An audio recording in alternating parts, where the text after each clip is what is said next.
Assalamualaikum warahmatullahi wabarakatuh. Sebelumnya perkenalkan, nama saya Ahmad, NIM 2130700002. Saya dari kelas H1. Nah, baik, saya dari kelompok 2 ingin menjelaskan materi tentang ilmu kenegaraan pada zaman Romawi kuno. Ilmu kenegaraan pada zaman Romawi kuno itu tidak berkembang seperti di Yunani. Kenapa? Karena ilmu kenegaraan pada zaman Romawi kuno itu tidak dituangkan dalam sebuah pemikiran, namun lebih ke praktek-praktek tentang ketatanegaraan.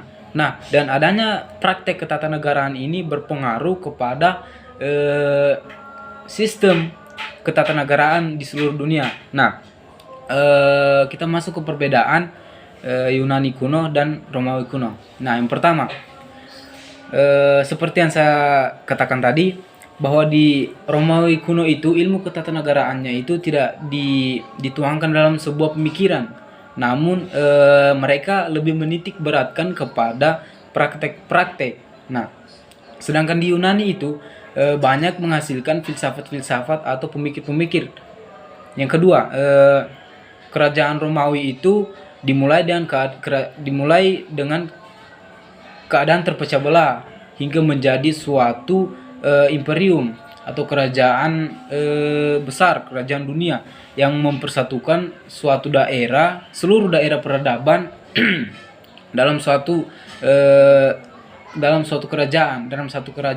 Nah, sedangkan Yunani ini dimulai dengan kesatuan nasional yang kompak, yang akhirnya terpecah belah dan tidak bisa disatukan kembali.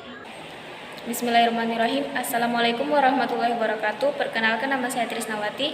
Saya akan melanjutkan penjelasan dari teman saya mengenai pemerintahan pertama kali yang ada di Romawi kuno.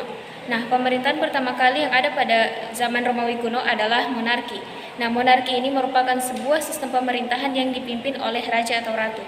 Nah, dalam pemerintahan tersebut, raja itu untuk menjalankan pemerintahannya didampingi oleh parlemen yang anggota-anggotanya itu terdiri dari kaum bangsawan. Setelah raja terakhir tadi turun dari tahtanya, terjadilah perubahan sistem pemerintahan dari sistem monarki menjadi demokrasi.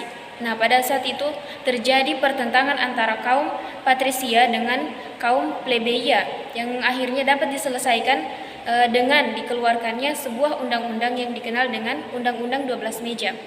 Yang kemudian pemerintahan itu dipimpin oleh 2 orang konsul bersama-sama dengan Dewan Pemerintah untuk menjalankan pemerintahan tersebut yang tentunya berdasarkan dengan undang-undang.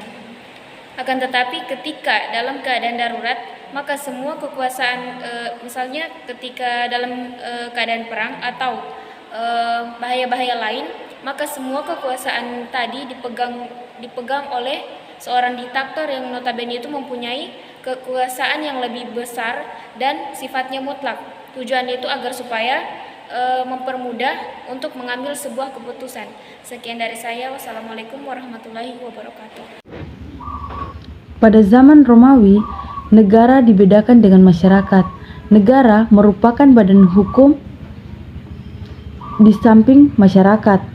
Negara memiliki tujuan tersendiri yang berbeda dengan masyarakat, tetapi kekuasaan tidaklah mutlak karena kekuasaan didapatkan dari rakyat dan dalam hukum privat. Kekuasaan raja tidak didapatkan secara turun-temurun. Rakyat menyerahkan kekuasaannya kepada raja yang baru, namun tidak dapat dicabut kembali. Namun, hal ini pernah menjadikan penguasa bersifat traktor. Hal ini pernah terjadi pada Raja Julius Caesar, menjadi diktator seumur hidup, yang menyebabkan Romawi berubah monarki ke demokrasi. Walaupun demikian, rakyat tetap pemegang kekuasaan tertinggi. Bismillah, Assalamualaikum warahmatullahi wabarakatuh. Perkenalkan, nama saya Ahmad Alfian Syukran. Saya akan melanjutkan penjelasan dari teman saya, yang dimana pada zaman Romawi kuno ada seorang pemikir besar tentang negara dan hukum yang bernama Polybius, yang dimana Polybius mengatakan bahwa Romawi merupakan pemerintahan yang mempersatukan unsur-unsur demokrasi, aristokrasi, dan oligarki.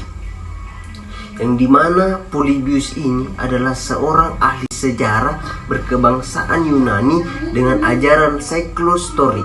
Menurutnya, bentuk negara atau pemerintahan adalah sebenarnya merupakan akibat daripada bentuk negara yang berikutnya. Beda lagi menurut dengan Cicero, yang dimana Cicero mengatakan negara adalah suatu keharusan dan yang harus didasarkan atas rasio manusia, yang dimana rasio manusia adalah hukum, alam, kodrat, perlakuan berbeda-beda terhadap seseorang, tetapi secara alamiah harus sama di mana-mana. Dan adapun Seneca mengatakan dia hidup di tengah-tengah kebobrokan Romawi, yang dimana kekuasaan hanya tertinggal pada kekuatan bala tentaranya. Karena itu, raja-raja pemegang kekuasaan telah rusak akhlaknya. Sebagian manusia menarik diri ke dalam habitatnya sendiri. Dengan demikian, Romawi jatuh dalam keadaan